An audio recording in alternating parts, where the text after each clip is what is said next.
예, 서동용 원내부대표입니다. 대통령의 말 한마디로 시작된 대학 수학능력 시험을 앞둔 수험생과 학부모들의 혼란이 계속되고 있습니다. 이제는 대학 수시 전형을 앞두고 6월 21일 개통한 4세대 나이스 시스템에서 기말고사 정답이 유출되고 수행평가 결과가 노출되는 등 수능과 내신 모두 대혼란을 겪고 있습니다. 그러나 윤석열 정부는 대통령의 서투른 말 한마디와 교육부의 무능에서 시작된 이 혼란을 수습하기는커녕 잘못을 덮기에 급급합니다. 특히 이주호 교육부 장관의 노력이 눈물겹습니다. 이주호 교육부 장관은 지난 27일 열린 국회 교육위원회 현안보고에서 수능 출제 난이도 문제를 지난 3월 대통령으로부터 구두 지시를 받았다고 주장했습니다. 심지어 본인의 명예를 건다고까지 했습니다. 그러나 국민은 이해되지 않습니다. 대통령의 지시사항이 구두로만 전달되고 이 구두 지시가 이행되지 않았다고 이 난리가 나는 것이 타당한지 묻고 있습니다. 대통령실과 이주호 장관은 여전히 구두 지시가 있었다고 주장하지만 이는 거짓일 가능성이 높습니다. 이 자료는 대통령 지시사항 관리 지침, 국정관리 시스템 운영 규정입니다.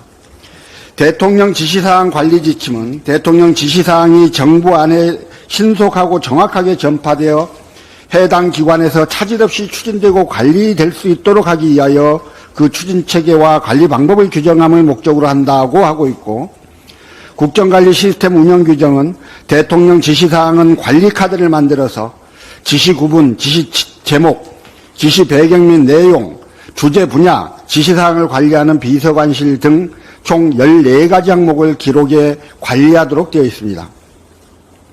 또한 지침과 규정에는 대통령 지시사항이란 대통령이 각종 회의, 보고, 순시 등을 통하여 행정기관에 지시한 사항이라고 정의하고 있습니다.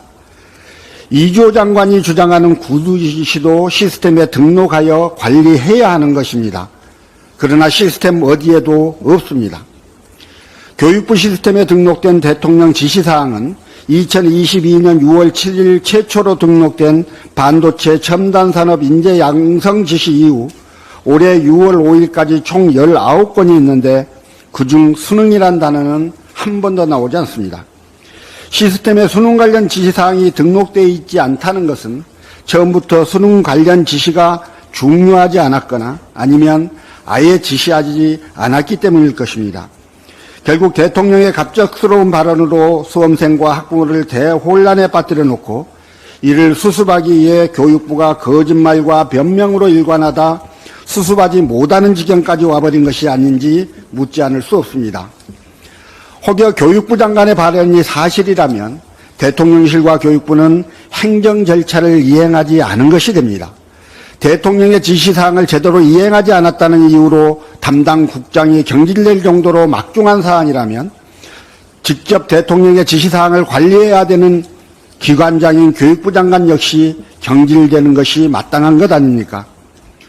더군다나 4세대 나이스 시스템의 오류로 수시를 앞둔 고등학교 현장은 혼란의 도가니에 빠졌습니다.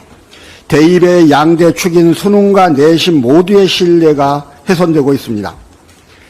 이주호 교육부 장관은 대통령의 지시사항을 구두로 받았다는 사실에 본인의 명예를 건다고 했습니다. 학생과 학부모, 현장의 교사들을 대혼란에 빠뜨리고 본인의 명예를 챙길 자격이 있는지 생각해 봐야 합니다. 오히려 교육부의 명예를 위해 스스로 책임을 지고 물러나는 것이 나은 것은 아닌지 생각해 보시기 바랍니다. 이상입니다.